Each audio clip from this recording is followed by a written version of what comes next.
Hi cake lovers ඔන්න ටික කාලෙකට පස්සේ ලස්සන චොකලට් ඩ්‍රිප් කේක් එකක් හදන හැටි වීඩියෝ එකක් අරගෙන ආවා. එහෙනම් බලමු මේක හැදෙන විදිය. වෙනදා වගේම බෝඩ් එකට අයිසින් දාලා කේක් එක සැන්ඩ්විච් කරලා අපි කේක් එක අයිසින් කරන්න පටන් ගමු.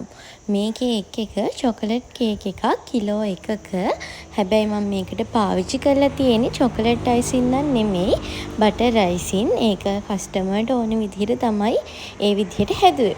ඊට පස්සේ මුලින්ම මේ වගේ ක්‍රම් කෝට් එක ගාගෙන ඒක හොඳට නීට් කරගෙන වටේටත් බටර් අයිසින් එක දාගත්තා. ඊට පස්සේ ඒක හොඳට ස්ක්‍රේප් එකකින් නීට් කරගන්නවා. ඊට පස්සේ කේක් එක උඩ මම මේ විදිහට විතරක් නීට් කරගන්නේ චොකලට් ඩ්‍රිප් එක දාගන්න හින්දා මේ විදිහට පයිපින් බෑග් එකකින් හරි එහෙමත් නැත්නම් හැන්දකින් හරි ඔයාලා කැමති විදිහකට ඩ්‍රිප් එක කේක් එකට දාගන්න පුළුවන්. ඊට පස්සේ ඩ්‍රිප් එකත් මම පැලට් නයිෆ් එකකින් මේ විදිහට ලස්සනට නීට් කරගන්නවා. කේක් එක උඩ දාන්න තියෙන අයිසින් මල් ටික දාන්න කලින් මම ඩ්‍රිප් එක උඩ මේ විදිහට පොඩ්ඩක් මාක් කරගන්නවා. එතකොට අපිට ඒක උඩ ලස්සනට ගානට මල් ටික දාගන්න පුළුවන්. කවුරු හරි කෙනෙකුට එහෙම අවශ්‍ය නැත්තම් මාක් කරගන්න එහෙම කරන්න ඕනේ නැහැ. මම නම් වැඩි හොඳට එහෙම කරගන්නවා. මල් ටික දාගන්න මම පාවිච්චි කරේ 1M නොසල් එක. දැන් මේ බෝඩර් එක දාන්නේ මම 2C නොසල් එකෙන්.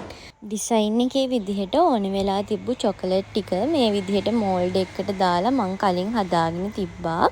ඊට පස්සේ ඒ ටික මේ විදිහට කේක් එකට දාගත්තා. අන්තිමට මේ විදිහට බර්ත්ඩේ ටොපර් එකත් ඇඩ් කරලා කේක් එකේ වැඩ ඉවර කරගත්තා. තවත් ලස්සන වීඩියෝ එකකින් හම්බෙනකන් අදට ගිහින් එන්න. හැමෝම පරිස්සමින් ඉන්න.